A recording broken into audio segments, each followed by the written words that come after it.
Okay. Hello, everybody. Can you, I hope you can hear me. I'm Catherine Croft. I'm the Director of 20th Century Society. We're going to start the talk at 12:30 exactly. I'm not going to say any more for now, but just pleased to see so many of you here, and I'm looking forward to sharing with you our trip to India.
Okay.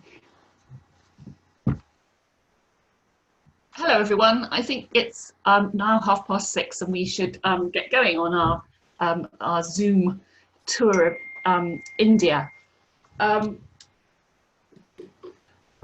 John, can you take us off the shared screen for a second so that they can see you and me? Right. Okay. Okay. That looks good to me. I hope that that's working for everybody. It'd be really great if someone out there could use the Q&A and just let me know whether you're seeing the right thing. As you may have gathered, we're all slight novices on this.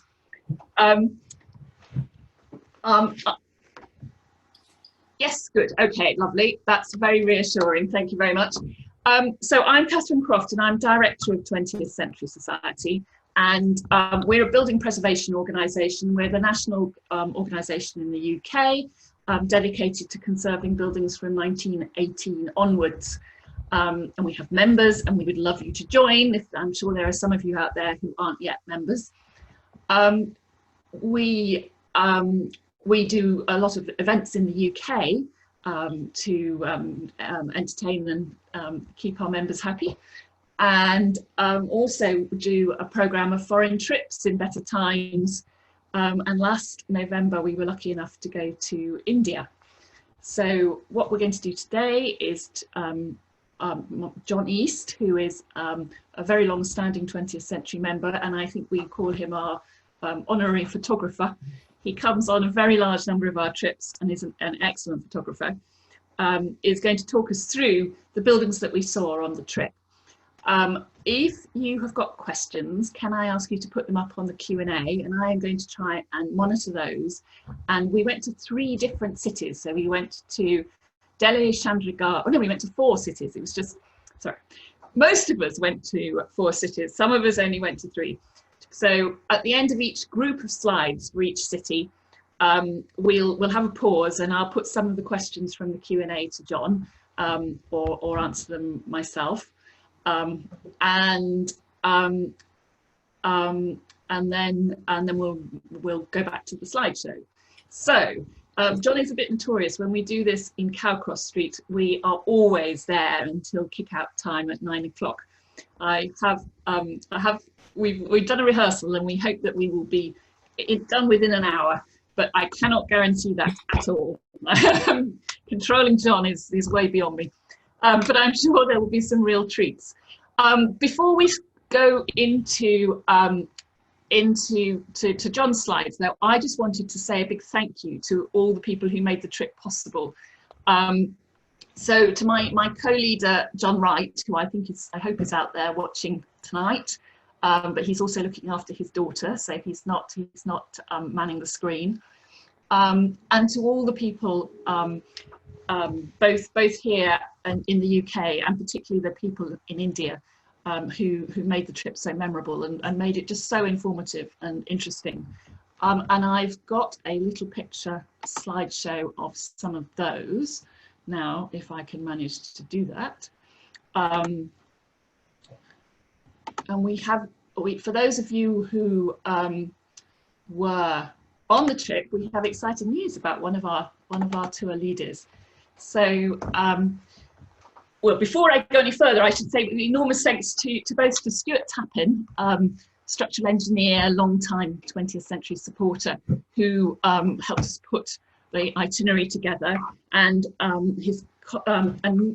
John's colleague Nick at Purcell Architects in London in the early stages. But our first stop in Delhi was made really memorable by Harpreet, who's an architect. She used to run the Purcell office in New Delhi. She now works for herself. And Harpreet was absolutely fantastic. We kept looking at her sideways and eventually decided that yes, she was pregnant. And you'll be very pleased to know, if you came on the trip, that she has had a little girl. And I've got a picture of that in a moment. Anyway, so thanks to Harpreet. Thanks to her colleague, hang on, I think I'm not doing this in full slideshow, am I? Here we are. Here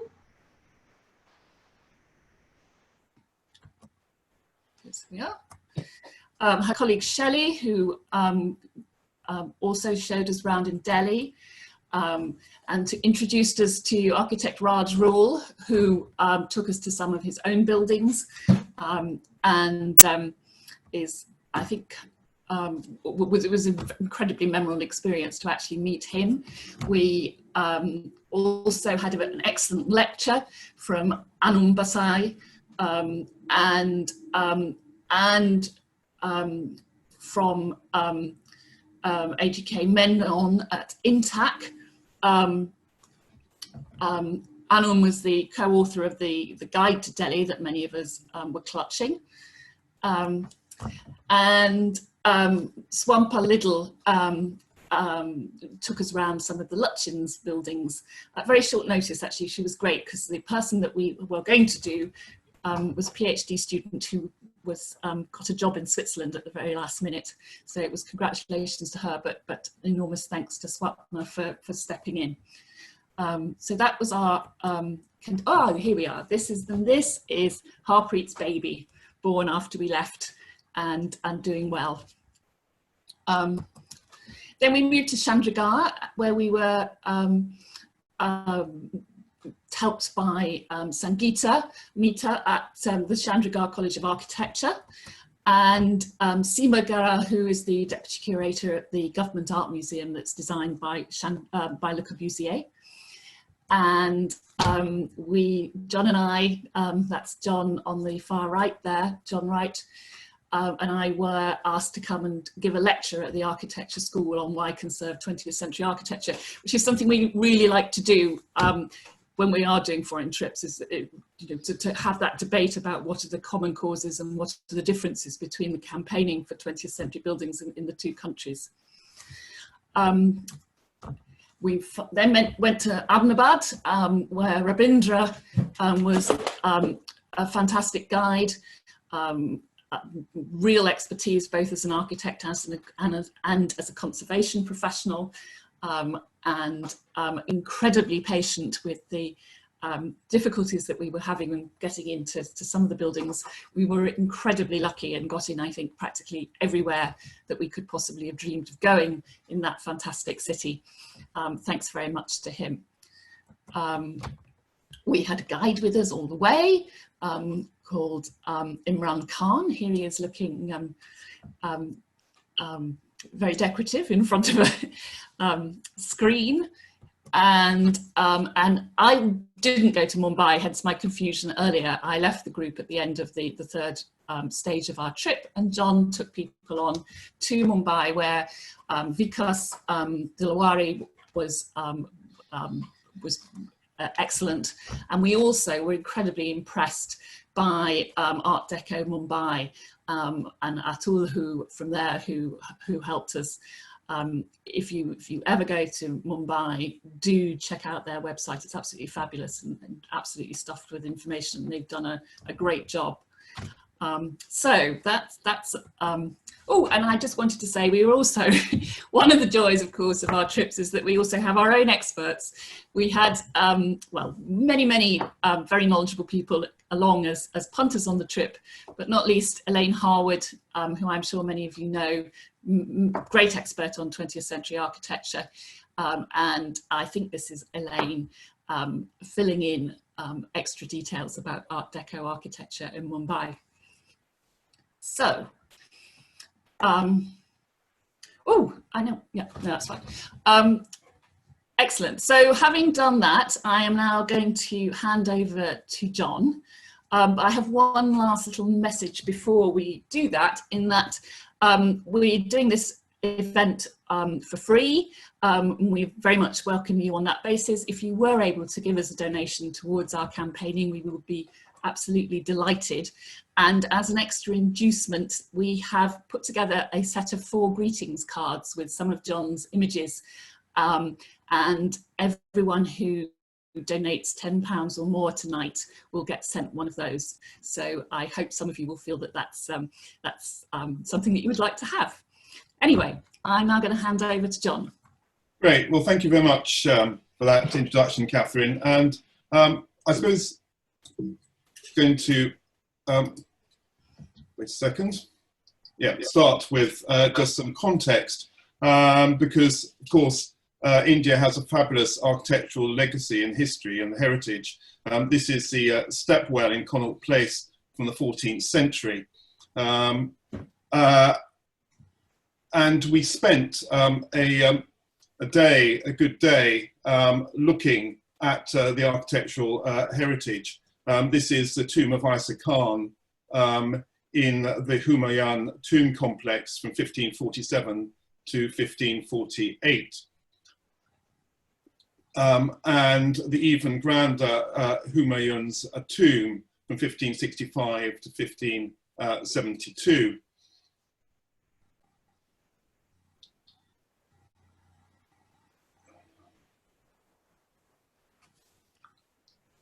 Very much visited by school children, very popular. And next to it was Sundar Nursery. Now, although this is the Lukwala Burj tomb from the 16th century, in fact, this was the most recent group of not buildings, but in fact, architecture which we saw. This is the restored nursery gardens done by the Aga Khan Trust for Culture, which restored the gardens from 2011 to 2018. And they really are rather splendid.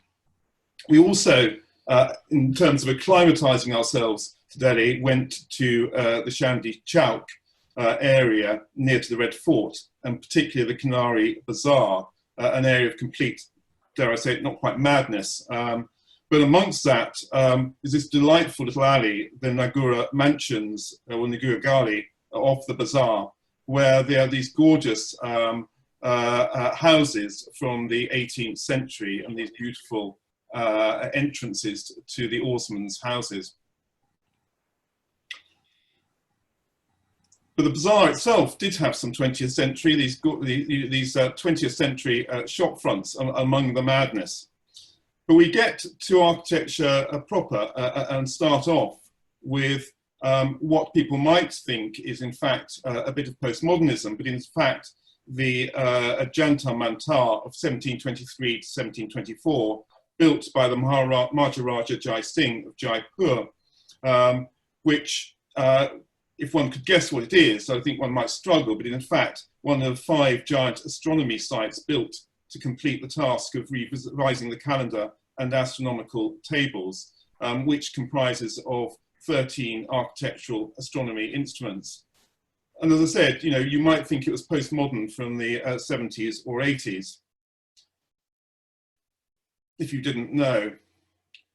We move on to the architecture of the Raj, and of course this is New Delhi, the capital complex. This is Herbert Baker's Secretariat building of 1912 to 1927. And in 1911, King George V proclaimed on his coronation that the imperial capital would move from Calcutta to Delhi, and Lutyens and Baker were commissioned to design the new capital. Heavy in symbolism, expressing hierarchy, a very clear hierarchy, British colonial order and sovereignty. Lutyens and Baker blended in indigenous elements out of necessity rather than, it has to be said, enthusiasm, not least to keep the local population on board. Indeed, I think one of the comments of Lutyens, in typical Lutyens manner, some say I should be designing, was it Hindu? I say Hindon't. And what he then wants to say is we cannot get rid of the body of tradition, murder it how we may. But this happens to be, I think, one of the finest examples of Indo-Saracenic architecture in India. Of course, the ironic thing is that, disturbed by the war, it took nearly 20 years to complete. And by its inauguration in 1931, the sun was setting on the empire. Now, this is his finest building, the Viceroy's Palace, and that was the nearest we were able to get to it. If we had one disappointment on the trip, it was that we were unable to visit the Viceroy's Palace. So there we are. That's one of the most glorious bits of Lutyens architecture in the world. That's the nearest we got to it, but never mind. It was a fabulous trip. This is the India Gate by Lutyens, completed in 1931. And of course, you have typical Lutyens elements, such as this wonderful cascading fountain and the decorated wall in Vijay Chowk. One of the things around India since I was last there is that security has really tightened up. Very difficult to take photographs of government buildings, certainly not inside without permission. We did actually go through this gate. This is the entrance to what were the former stables of the Viceroy's Palace, but we weren't allowed to take our cameras, albeit that we did go to the museum, which had lots of wonderful pieces of writing, as well as on the building of the capital, and photographs, as well as, of course, as many photographs, and artwork of the previous viceroys. And it wouldn't be complete, a bit of India, if you didn't have the mobile traffic signals in a bit of Lutyens. Lutyens did the master plan, but the detailed architecture one here, this is Connaught Place, this amazing circular business district was done by Robert Torr Russell in 1929 to 1933. And of course, it's a whole city. So this is the Cathedral Church of Redemption by Henry Med of 1935. Very Lutyenesque, it has to be said. And even better, and probably the best church, certainly I think in Delhi, Arthur Shoesmith's St. Martin's Garrison Church of 1929. I know it used to be one of Gavin Stamp's favourite buildings, and a magnificent pile of huge massing is all, you know, a very solid bricks, beautiful brick structure, and its plainness for 1929 is quite extraordinary. Recently restored, it has to be said. The last time I looked at it, it was, you know, in a sorry state, but now really rather beautifully restored. So we move on to post-independence architecture, and Nehru, the first premier of post-independent India, was a great believer in modernity and a proponent of socialist development policies, and a great number of public buildings were commissioned in the 50s and 60s. Indian modernists received their training in Europe and America, often influenced by Corb, Gropius and the Bauhaus. But actually this building is not by an Indian architect, it's the India International Centre of New Delhi by Joseph Allen Stein, who was an American, but actually came to India in the early 50s and stayed. So this is his international centre from 1959 to 1962, and considered, I suppose, one of his best buildings.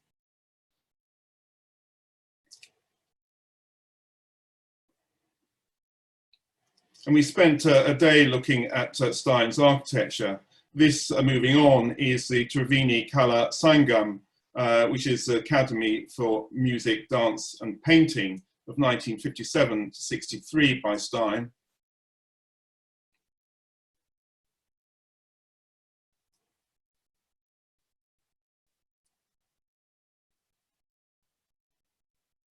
And next to it is here we are coming up, the Sri Ram Centre for Art and Culture of 1969 by Shrivnath Prasad, a disciple of Corb, and certainly within Delhi, probably the most Corbusian building which we came across.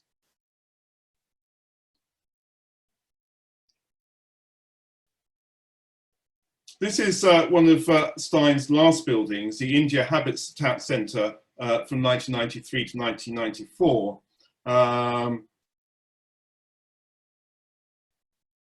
Where very cleverly he's broken down the massings, and within these courtyards you have really delightful spaces, and you can see particularly these sun-screened pagodas, this sort of space frame which actually keeps out the summer sun but lets in the winter sun. So actually what you have are modulated through natural ventilation courtyards.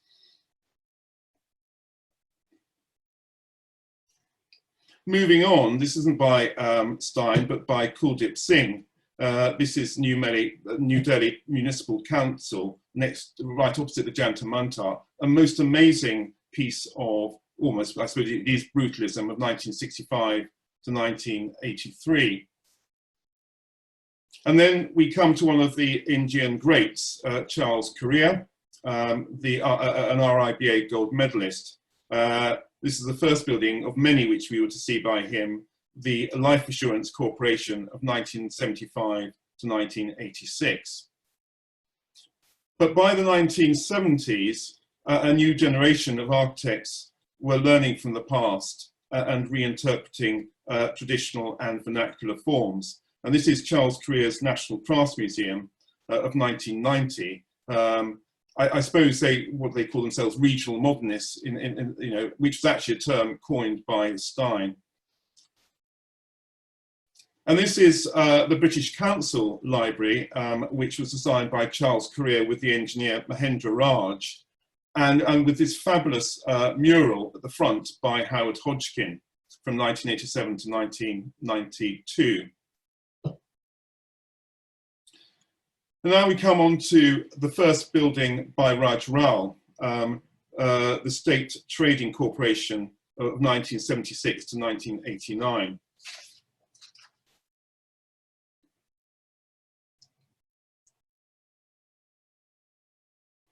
And even better, his National Institute of Immunology of 1985,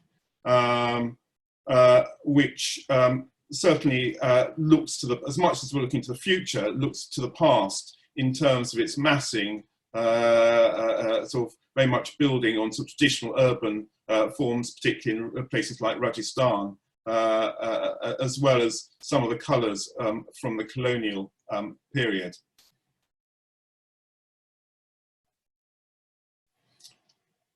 And here we were lucky enough to be taken around by Raj Rao himself, which was, a really special experience.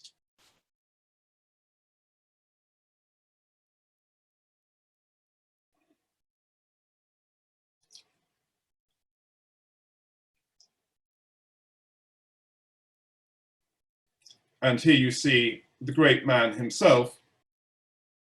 And here we are as 20th century society having tea, very appropriate in India, with Raj.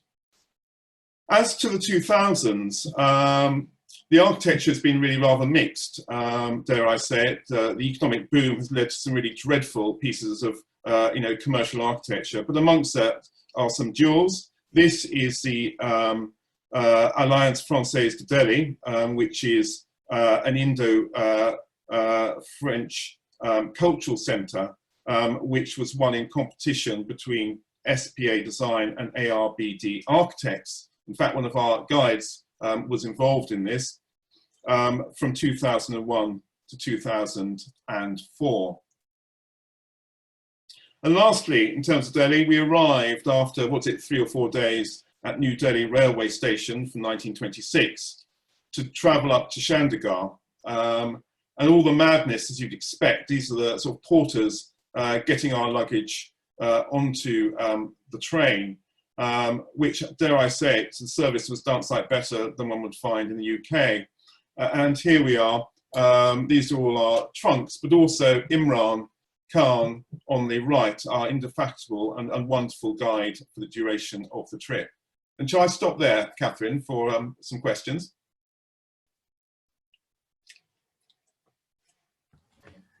Yes, I don't think I've got anything that counts as a question. Has anyone got any questions they want to ask at this point? If not, I think we should just let John have a sip of water and plough straight on. Okay, well, let's move on to Chandigarh. And here we are. This is an image of Corb and Charles Edward Generet, his cousin, who were really the great architects of Chandigarh, which made it the place it is now, and rebuilding the Punjab with a new capital post-independence was one of Nehru's priorities. He initially brought in the American planner with whom he'd worked in the 1940s, Albert Mayer, to design the City on Garden City's principles, one of his assistants who was going to design the buildings, Matthew Nowotny, was unfortunately killed in a plane crash in August 1950. And as a result, Maxwell Fry and Jane Drew were brought into the back of that to replace him, and the back of the work which they'd done in Africa on effectively tropical modernism. And it was in fact Jane Drew who went to Paris to persuade Corb to come in and work with them. And whilst he didn't want to spend time in India and work on the ground, he assigned his cousin, Généré, to do that. Corb redid the master plan, designed the capital complex, whilst the other three architects designed what you might call the places for people. So this was him and them on the Pedler in Lake Sukhna, and this is it now. Lake Sukhna was created as part of the master plan in the late 50s, 1960. This fantastic lake. And here is a lesser known building. This is Corb's Yacht Club from 1953 to 1964. In fact, Corb designed a number of structures in and around the lake, including this, the concrete block from 1960 with lots of sort of, almost not quite hieroglyphics. This is a bandstand which he designed at the same time. And this is fantastic. It's not Corb, this is Pierre Généré, and the boating tower in the lake from 1960. And we went on to spend a day at the Capitol complex, and here we are. You can see the size and scale of it. We're looking out from the administration, the Secretariat building, over across to the Palace Assembly, and then in the far distance, the High Court. And the Secretariat was the second building to be completed in 1959. It was started in 1953 by Corb. And is, this is probably the largest which is the largest building on the site, and I guess one of the largest buildings which Corb ever designed or built.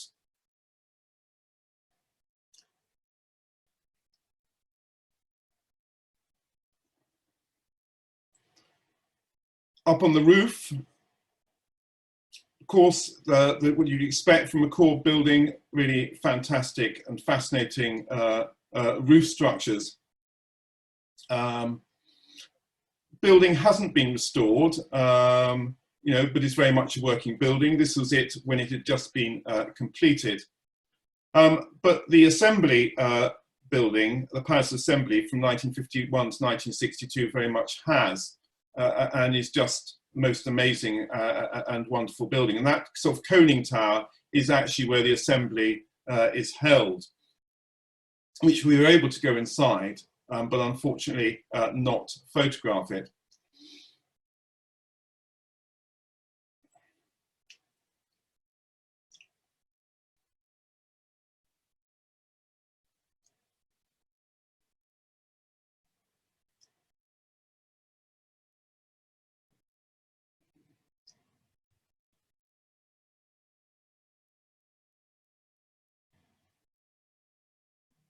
And here we have the front entrance or door, which was designed, the design is of course by Corbusier. And this is a side to the building. The car park. And then the third of the major buildings on the Capitol complex is the High Court, which was the first to be completed. Finished, I think, in 1957, design started in 1951.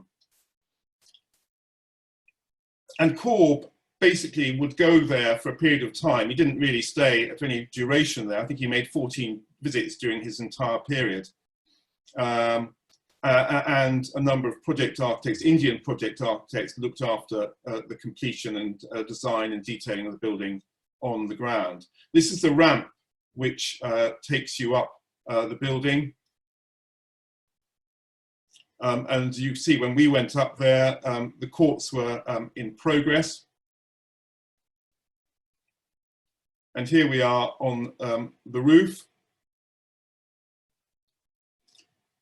And you can see the colours of the main columns which support the enormous sort of roof structure peering through the holes.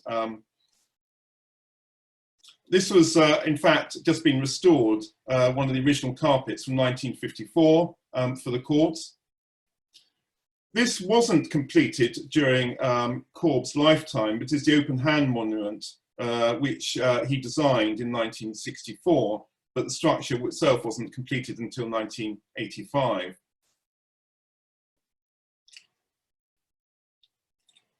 And then this is the Tower of Shadows from 1957. It was designed, but again, not completed until 1987, well after he had died. And restored fairly recently. Last time I saw it, it was in a pretty poor condition. This was the geometric hill, again, completed after his death in 1980. And this is the Martyr's Monument, completed in 1986. This is not a Nazi symbol, but it's one of the traditional Hindu symbols. The one element which has never been built is the proposed Governor's Palace, which was designed in one of the first buildings to be designed by Corb, but never built. And they keep on talking about filling, or eventually possibly building it or something, but whether that will ever happen, one never knows. We went on during the course of our visit on that day to visit the Government Museum and Art Gallery by Corb from 1962 to 1968, with Shivdat Sharma was the assistant to Corb. And it's one of three similar galleries built, which Corb designed. The other one, which you will see in Ahmadabad, and the third one we will see next week in Tokyo. This one, again, is in good condition and has been really well looked after.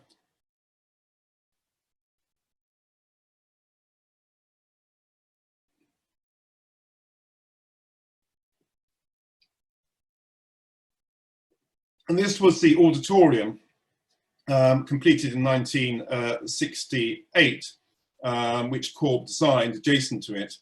But this is not by him. It was designed by Shivdat Sharma, which is the Chandigarh Architect Museum of 1997, but very much based on one of the Corb's design for that gallery in Zurich. And here we are. Every day they seal the entrance to the museum in a very traditional manner, which is really rather fantastic.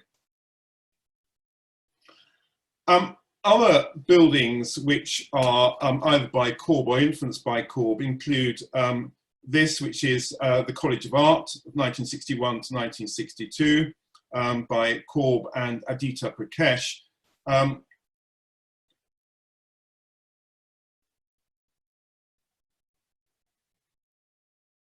Very much still in use. And this isn't by Corb, but this is by Aditya Prakash, which is the Chandigarh College of Architecture of 1961-62, a very similar design. And of course now we're moving beyond Corb, because his mantle was taken up by a number of his Indian assistants who sort of continued the tradition. But you can see the College of Architecture is very similar in design and feel to the College of Art. Again, not by Corb, but by Aditya Prakash. This is a Corbu mess of 1961. And here we have, by Pierre Jeanneret, the Corbusier Centre, which was the original, or the old architect's office from 1956. So this is where all the design for the new city happened.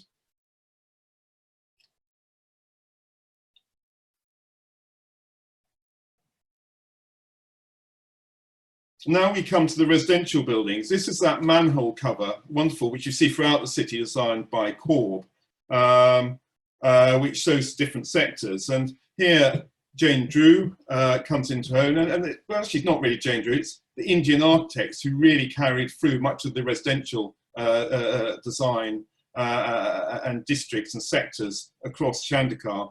But in terms of Jane Drew, she worked there, had a contract from 1951 to 54 continuously, and then somewhat afterwards, but not so full time, with her husband Maxwell Fry. This is one of her housing schemes, the house type 13D in sector 22 of 1956, the simplest form of housing.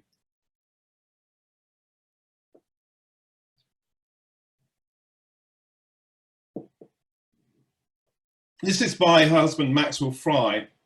So this is the house type 9 FB, also in sector 22. So we went round sector 2 of this is 1956. This is also by Max Fry. So this is house type 9 FE of 1961. And this is also by Maxwell Fry, house type 11F of 1956.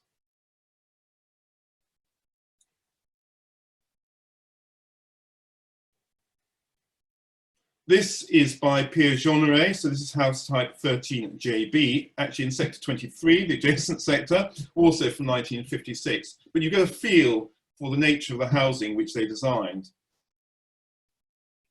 But they didn't, of course, just design housing, they designed centres. So this is actually by the Chandigarh administration, a shopping centre of around 1960. But this is the shopping sector in sector 22 by Max Fry and Jane Drew. They designed the health centres. This is health centre in sector 22 by Jane Drew. Cinemas, this is a Kiran cinema in sector 22 by Max Fry and Pierre Jeanneret. And schools, and this is a government modelled senior secondary school by Pierre Jeanneret of 1956.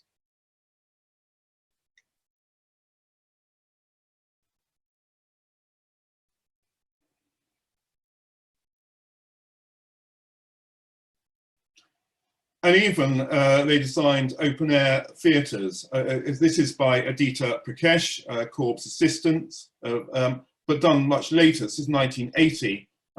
This is a rather wonderful open air theatre.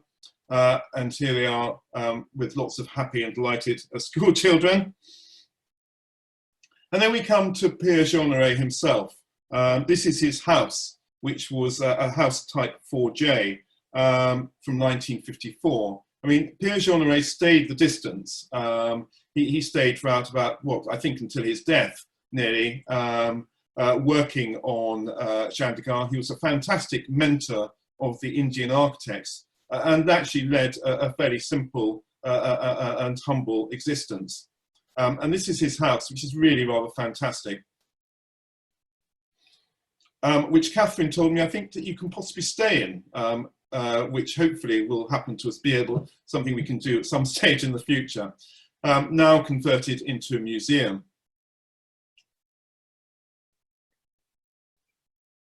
It's wonderful staircase.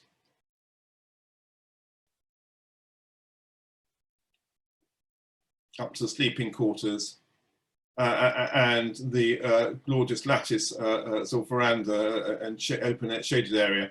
And here, indeed, is a pedalo. I'm not sure if it's the original one which you saw Corb and Jeanneret in, or a recreation, but designed, I think, either by Corb or Jeanneret. Pierre Jeanneret also designed the Gandhi Bhavan Church in Punjab University within Chandigarh. This is from 1961 to 1962. Really rather fabulous, a fantastic structure, both externally and inside.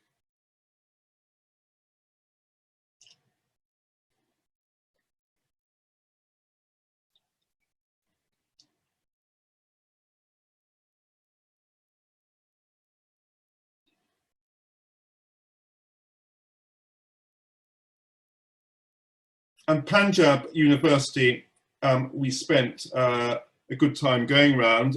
Within it is the Museum of Fine Arts. And we're now looking at architects who followed on from Corb and John Ray, but were trained by them or influenced by them and mentored by them. This is BP Mathieu's Museum of Fine Arts from 1975.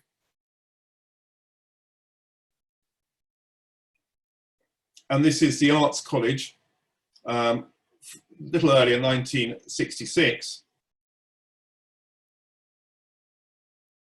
And then this fantastic student centre, circular student centre by Mathieu from 1970 to 1971.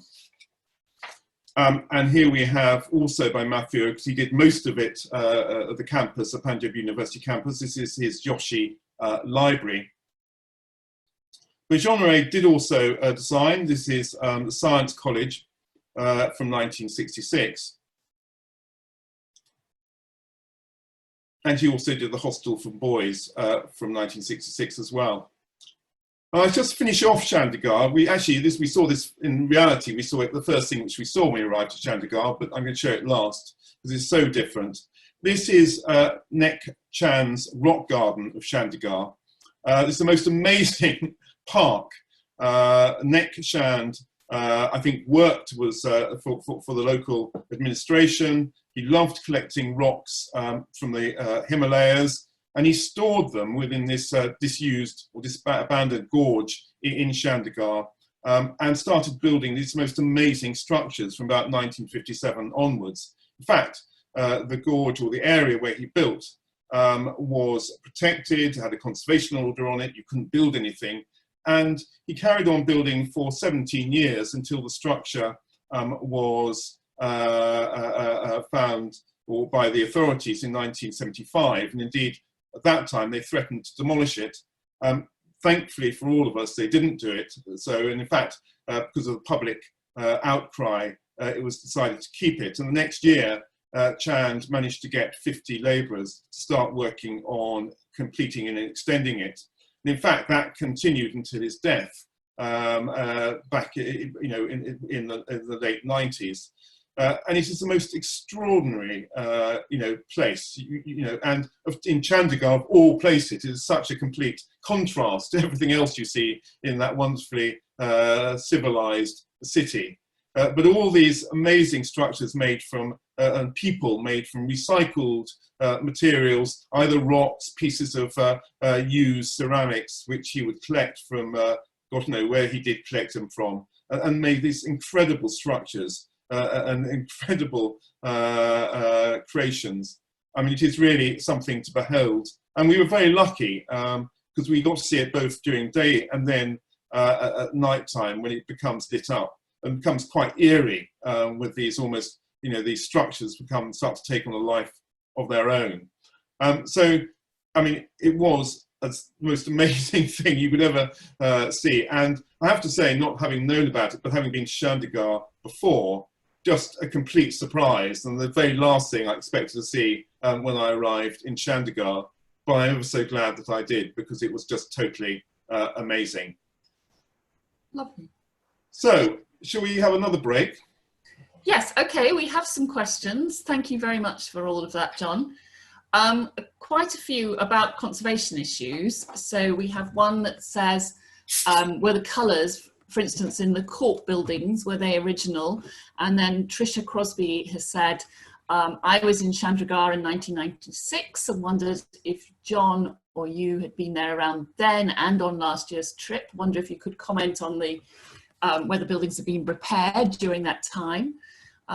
What sort of effects might the proximity of that lake be having on the buildings? And I thought perhaps I would start by saying that both Seema and Sangeeta were people that I'd met through my work with the Getty Conservation Institute, and they are doing some excellent work. They've got a Getty grant to do a conservation management plan, and my impression was actually that there was a lot of really good conservation work beginning to happen in Chandigarh in particular, and although enormous challenges and the scope of some of the concrete repairs needed, definitely an enormous challenge to deal with. But on the whole, I think I was impressed by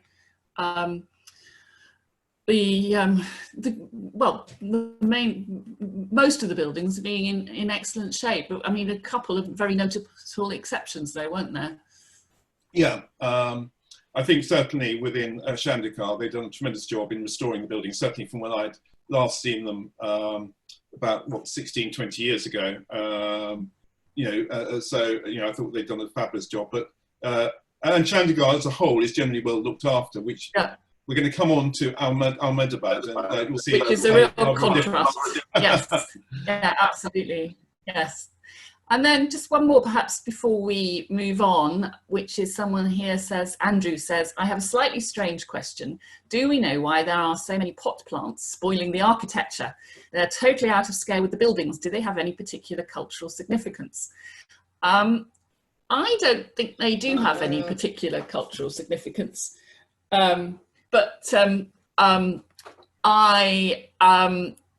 I think they're really kind of celebration of the fact that you can actually manage to get something to grow and to flourish. It requires a lot of effort and a lot of watering. And it's about making sites look well managed and well cared for. I kind of like them, but I mean, I think it's interesting that, that Andrew, that you would rather see them all swept away. What do you think, John? Were you tempted to move them before you took your photograph? I know you're very, very particular. No, it would have taken me an awful long time if I had been tempted. I thought it is part of India, isn't it? I think that's what with India, it's makes Indian architecture fantastic. You don't want it. I mean, we'll go on to look at Tokyo, and next week, and you'll see a complete difference. But I came home and bought a whole lot more terracotta pots. I think subconsciously influenced by by what I'd seen, but I wasn't aware of it at the time. We've also got someone asking what stone was typically used by Lutyens, and I think the answer there is it's a local red sandstone. I don't know any more than that. Do you? No, I think it was a local. You're right, local red sandstone. Yeah.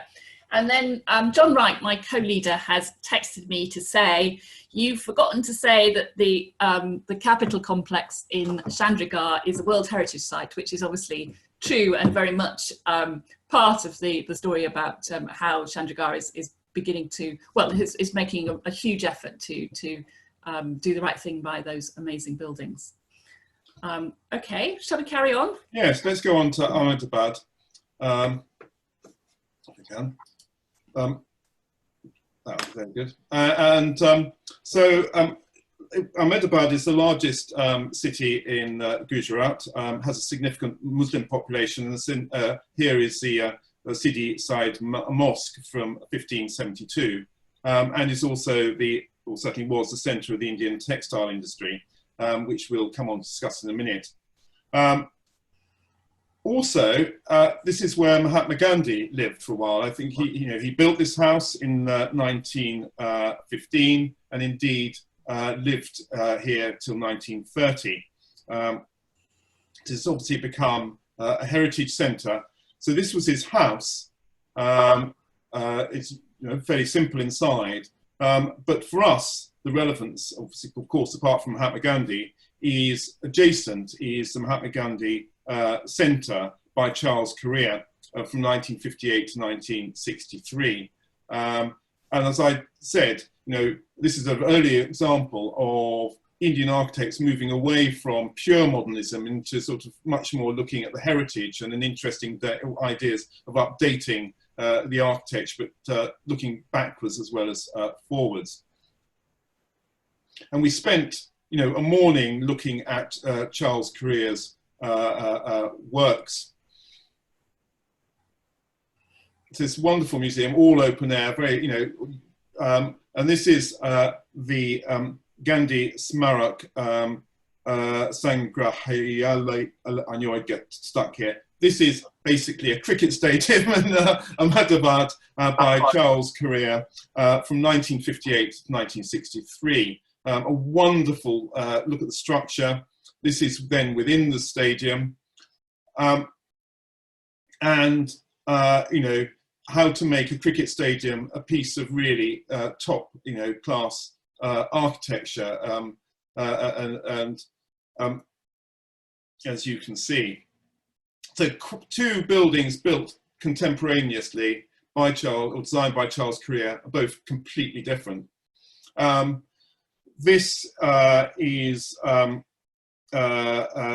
not Charles Correa, but is Corb.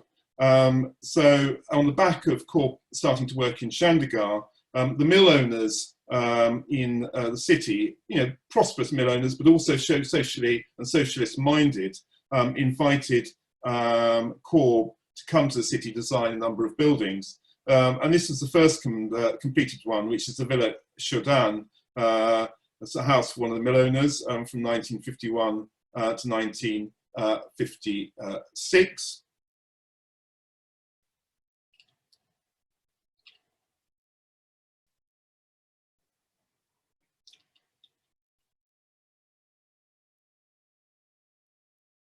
And then we saw the mill owners association building from 1951 to 1954.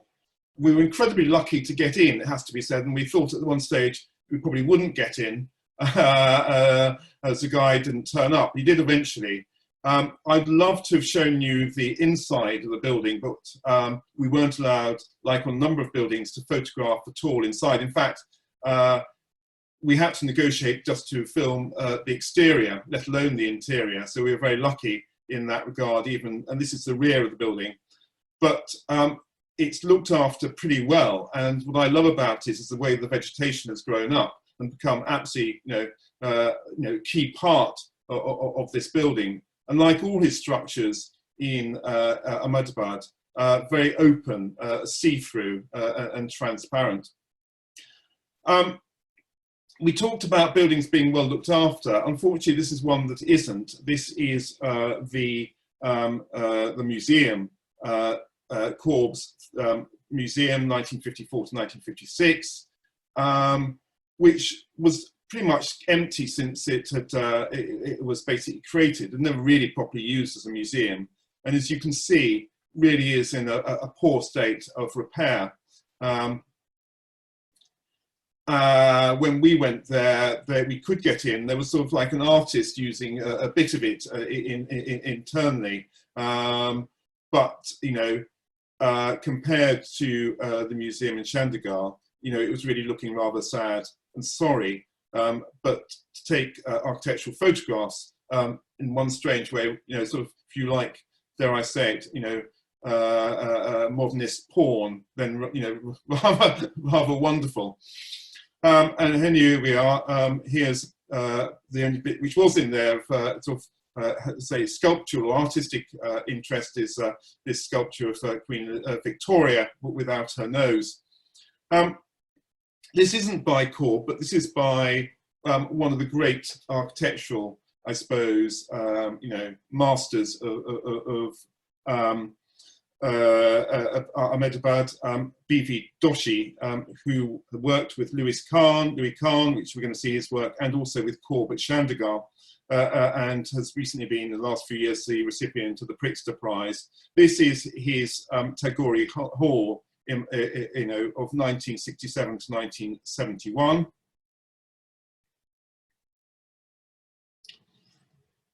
And we spent a day looking at Doshi's work. This is Professor Rabindra Vasavada, taking us around Sept University, which is by Doshi. This is the first element of the university, the Faculty of Architecture from 1962 to 1966. This is the School of Planning from 1972. And then the School of Building and Science and Technology from 1982 to 85. And lastly, well, not quite lastly, the School of Interior Design from 92 to 93. And then lastly, in terms of being able to see how Doshi's work has, sorry, this isn't by Doshi, this is by RMA Architects, the new library from 2015 to 2017. But in terms of Doshi's work, the last bit, which he did on the campus, is the Hurwitz Gallery from 1992 to 95. This is an extraordinary sort of, bubbles and a piece of architecture. And I think you went inside, Catherine, and it's equally amazing, or even more amazing internally. The highlight for me, though, of Ahmedabad, dare I say it, as well as the Corp, was the Indian Institute of Management by Louis Kahn and the Indian engineer Mahendra Raj. From 1962, started to completed in 1974 after Khan's death. There's Elaine, you can see, lining herself up in the bottom right-hand corner. But I was lucky enough to go on the LA trip about, 15, 16 years ago and see his Salk Institute in San Diego, which was an amazing, almost religious experience. And this group or campus had on me the sort of very similar or the same effect. Just the massing, the use of brickwork, the mastery of brickwork, the delight in forms. I mean, this is, whether it's, you can see the circles, the arches, it is the most extraordinary campus and group of buildings that you could ever imagine.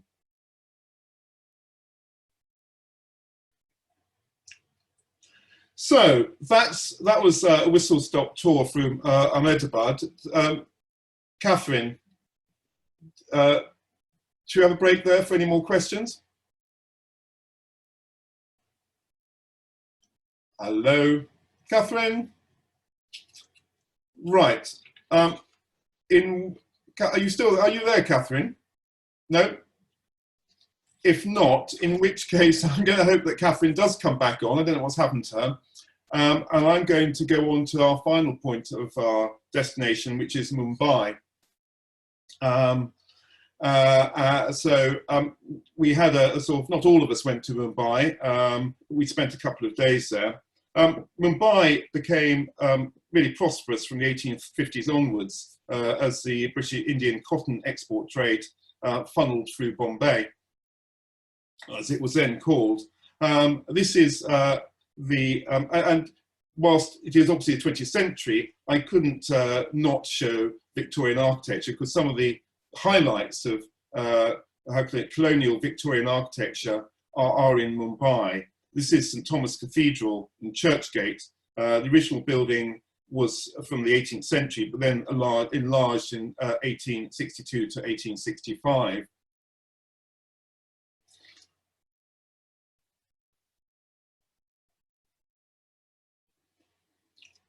This is Norman Shaw. So he got a look in Bombay. This is the Floral Fountain of 1864. And this is Sir George Gilbert Scott's Convocation Hall, the father of Giles Gilbert Scott, at the University of Mumbai from 1869 to 1874, with, unfortunately under scaffolding, the Rajabai Clock Tower of 1869 to 1878. But probably the most amazing piece of Victoriana were two structures, both by Frederick William Stevens. This one, the former Victoria Terminus, the railway station of 1878 to 1887, the most extraordinary structure. Equal of St Pancras, quite easily the equal of St Pancras in my view. And then next to it, this is it at night, and then next to it, adjacent to it, the municipal corporation buildings of 1884 to 1893, also by Frederick William Stevens. On the first morning, we went round the Royal Bombay Yacht Club by John Adams of 1896 to 1898. Which probably haven't changed in the last century. Here's the lift structure with their view, as you can see, India, the gateway to India. And we also went next to the gateway to India to look at the Taj Mahal Palace Hotel of 1900 to 1903 by the Indian architect Sitaram Vaidya, with W.A. Chambers also assisted on it. And next to it, the extension by Darius Batliwala and Rustam Patel, the Taj Mahal Tower of 1973. This is the Gateway to India by George Whitted from 1915, but not completed until 1924. And George Whitted also did the Royal Institute of Science. This was started in 1911 and completed in 1920. This is the library. But the 1930s started to see the educated middle class grow as a result of the city's expanding port commerce. And frankly, the city started moving away from being a sort of British colonial city to one which became much more vibrant.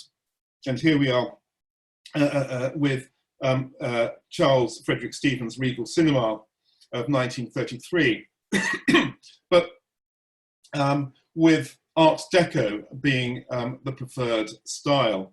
This is the Eros Cinema of 1938 by Bedouin and Bedouin. So Indian architects who had been schooled over in mostly in Europe and in the UK, a lot of them are IBA, coming back and starting to design buildings in an Art Deco style. This is the New India Insurance Building of 1935 to 1937, with N.G. Pansara, the sculptor of these fabulous reliefs. And indeed, I think Mumbai has probably the second most highest concentration of Art Deco buildings of anywhere in the world, second only to Miami. So to accommodate a growing Indian middle class, there was a major land reclamation project in Churchgate opposite here, which is the Maiden Oval, where they started. And so Churchgate, from about the late 30s onwards, Art Deco buildings started appearing here, a whole district of Art Deco apartment buildings, mostly designed by Indian architects, of which the most prominent was the Indian architect Ganjanan B. Martyr, who trained in the UK and then came back. And he designed, indeed, most of the buildings along the strip which fronts the Maiden Oval. This is one of the best buildings, the most beautifully restored one, it has to be said, the Rajab Mahal.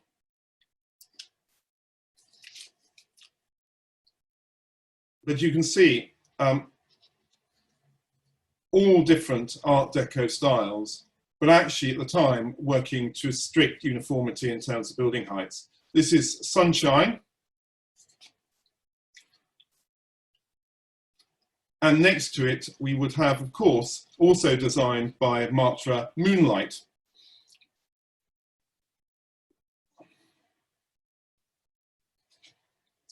Sorry.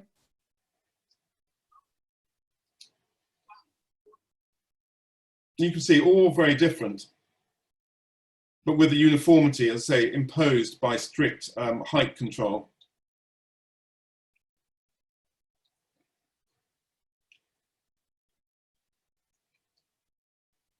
Now, the second phase in terms of the reclamation was all along Marine Drive. And this is now Marine Drive as it is. And those white buildings, which you can see, are, again, the second phase of Art Deco buildings, which development started probably about 1938 and continued in the early 40s. So the second generation of Art Deco buildings are much more streamlined than those which you've just seen in Churchgate. And again, very strict height controls. This is which went from strict Art Deco to Oceana to those which have, of course, marine, as you might, the portholes, more traditional Art Deco. This is rather beautifully restored. Some have been, dare I say it, over-restored. some have yet to be restored.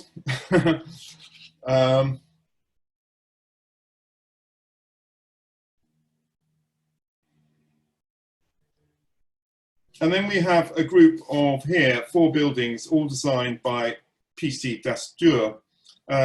This is the Keval Mahal, which is in the best condition. The one next to it, which is Krishna Mahal, which is in a fairly dreadful state. And then the Zava Mahal, which, so they were all exactly the same, which has been, dare I say, probably over-modernized. This is one of the original buildings with not much done, and actually keeps its original height. But sadly, you can see that most of the buildings have had 2 or 3 stories added to them. But you still very much get a feeling of the wonderful Art Deco architecture. This is the Aria Building, with this lobby, which is, you know, completely untouched, really rather palatial and magnificent. And next to it, the Al Sabah Court. Again, all wonderful internal lobby, lots of marble. After the war, and bearing in mind we only spent a limited amount of time there, architecture becomes much more corporate. But this is particularly interesting. This is the Tata Theatre and the National Centre for Performing Arts by none other than Philip Johnson, the American architect, from 1973 to 1980.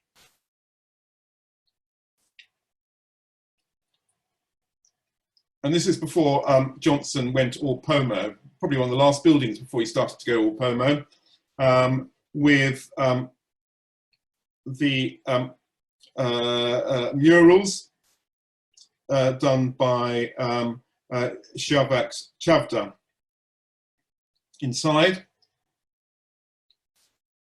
And then this absolutely gorgeous auditorium.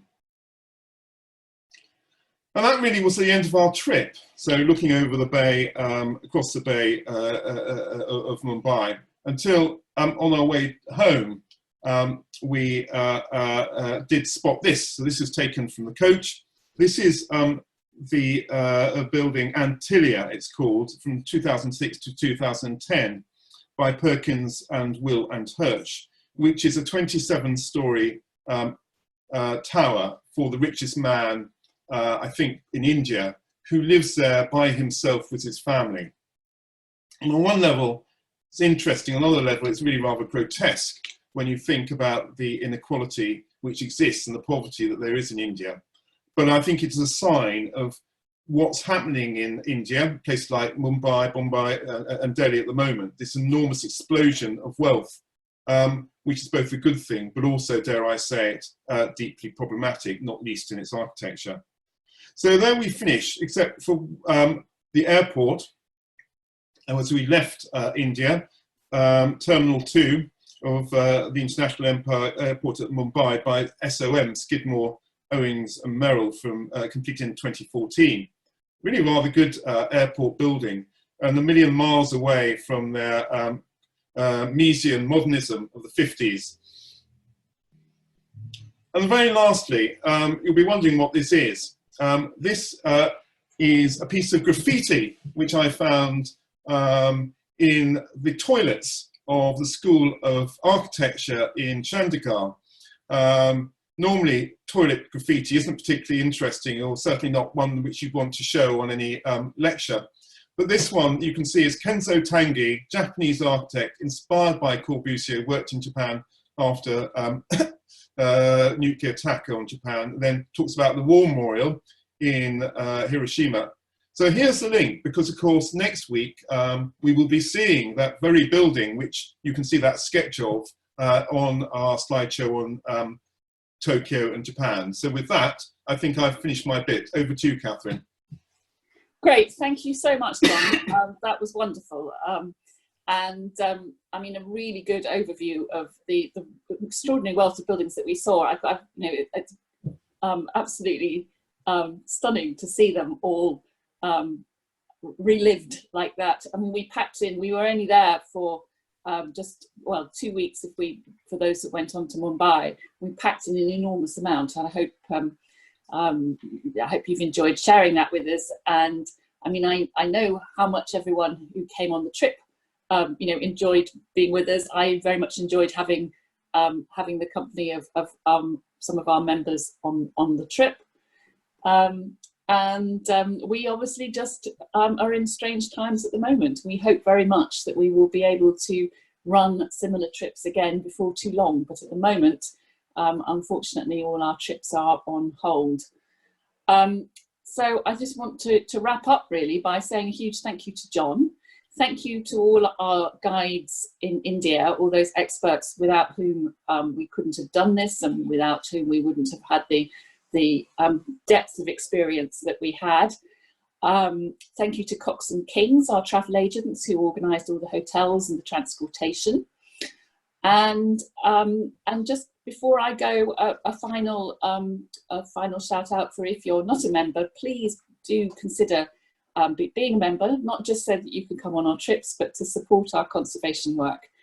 And as I'm saying, if you anyone who gives a donation tonight for £10 or more, we're going to send them a pack of 4 greetings cards with John's pictures on them. So those will be posting out soon. That's all for now, but see you at the same time next week, 6:30, when Professor Neil Jackson, who led the trip to Japan, will be here, and John will be back with more photos. Thanks very much. Thank you.